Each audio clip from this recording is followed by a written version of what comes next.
Sebelum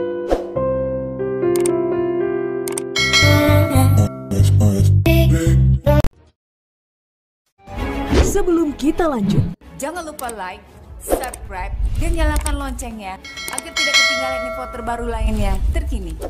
Semoga bermanfaat. 15 tahun yang lalu, para petani membajak sawah menggunakan kerbau. Namun, saat ini para petani sudah banyak menggunakan traktor untuk membajak sawah. Fenomena apakah yang terjadi? Perubahan sosial. Nah, fenomena yang ada di depan tadi merupakan salah satu contoh dari adanya perubahan sosial. Hari ini nanti, kompetensi dasar yang akan kita capai adalah kita akan memahami berbagai jenis dan faktor-faktor perubahan sosial dengan akibat yang ditimbulkan di dalam lingkungan sekitar kita. Dan juga menalar berbagai bentuk dan faktor-faktor mengenai perubahan sosial dan diskusi mengenai perubahan sosial serta akibat yang ditimbulkannya. Lalu, indikator apa yang akan kita capai? Nah, indikator yang akan kita capai adalah kita mampu memahami pengertian mengenai perubahan sosial. Dan kita juga mampu memberikan contoh mengenai perubahan-perubahan sosial yang terjadi di lingkungan sekitar kita. Paham kan semuanya? Yuk, kita lanjutkan. Teman-teman, hari ini kita akan mempelajari mengenai pengertian perubahan sosial.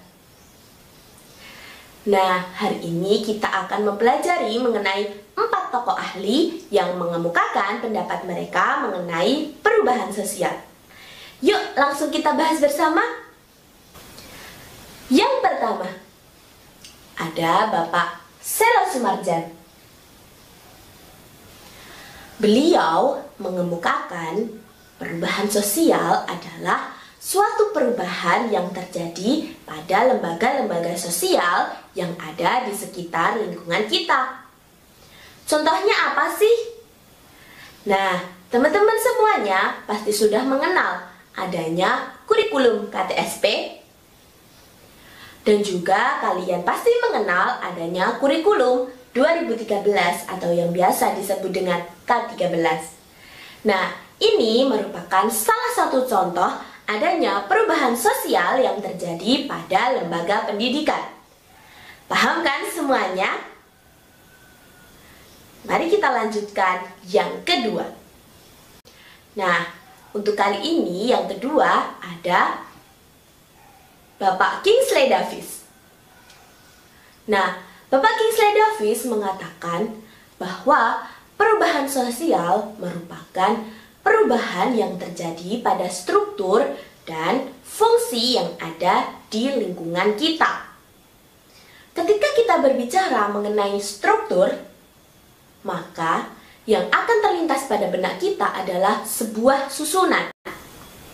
Lalu, ketika kita berbicara mengenai fungsi sosial, maka kita akan terlintas dalam benak kita bahwa fungsi sosial akan selalu berhubungan dengan status dan peran. Lalu, contohnya apa? Nah, contoh perubahannya adalah kedudukan antara perempuan dan laki-laki saat ini memiliki kedudukan yang sama. Nah, hal ini merupakan salah satu perubahan yang terjadi pada status dan peran, di mana peran perempuan saat ini sudah bisa memiliki peran ganda, yaitu sebagai wanita karir dan juga ibu rumah tangga. Nah, tokoh yang ketiga adalah Bapak MacIver. Beliau mengatakan bahwa perubahan sosial bisa terjadi karena adanya hubungan sosial dan juga adanya keseimbangan sosial. Nah, teman-teman, Yang dimaksud oleh Bapak McEver mengenai hubungan sosial di sini adalah interaksi sosial. Jadi di sini yang dimaksud dengan hubungan sosial tadi adalah mengenai interaksi sosial yang terjadi di lingkungan masyarakat. Kemudian mengenai keseimbangan sosial. Keseimbangan sosial di sini adalah McEver mengatakan bahwa perubahan sosial itu terjadi karena adanya gangguan pada keseimbangan sosial di masyarakat. Nah, contohnya apa teman-teman semua? Contohnya adalah di pedesaan yang dahulunya mereka sangat mengandalkan sektor pertanian, saat ini sudah banyak sekali pedesaan-pedesaan yang mulai maju dan mulai berkembang dan sekarang lebih mengandalkan pada sektor industri. Nah, di sini akan ada gangguan keseimbangan, di mana yang biasanya masyarakat desa itu saling bergotong royong, saling membantu satu sama yang lain, saat ini mereka berduyun-duyun untuk mencari pelaku ekonomi untuk menguntungkan diri mereka dan mencari penghasilan yang sebesar-besarnya.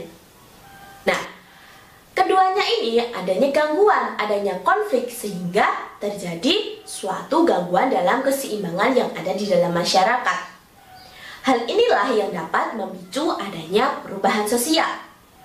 Itu menurut McEver. William F. Ogburn.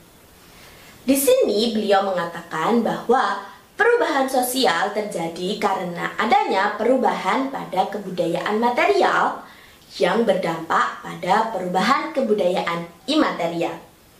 Nah, teman-teman semua, yang dimaksud dengan perubahan kebudayaan material di sini bukan perubahan mengenai bahan material ya, bukan bahan-bahan yang seperti pasir, batako, semen, batu bata, bukan yang seperti itu ya teman-teman.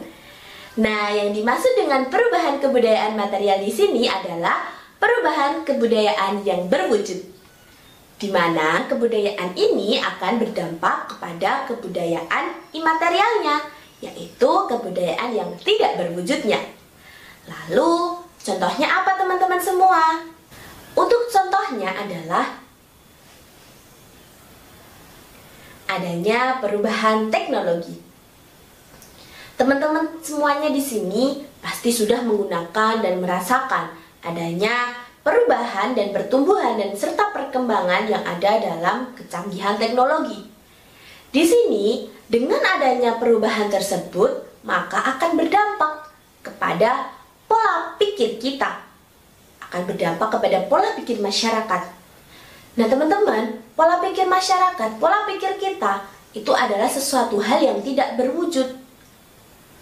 Nah, ini merupakan salah satu contoh dari adanya perubahan sosial menurut Bapak William F. Ogburn tadi.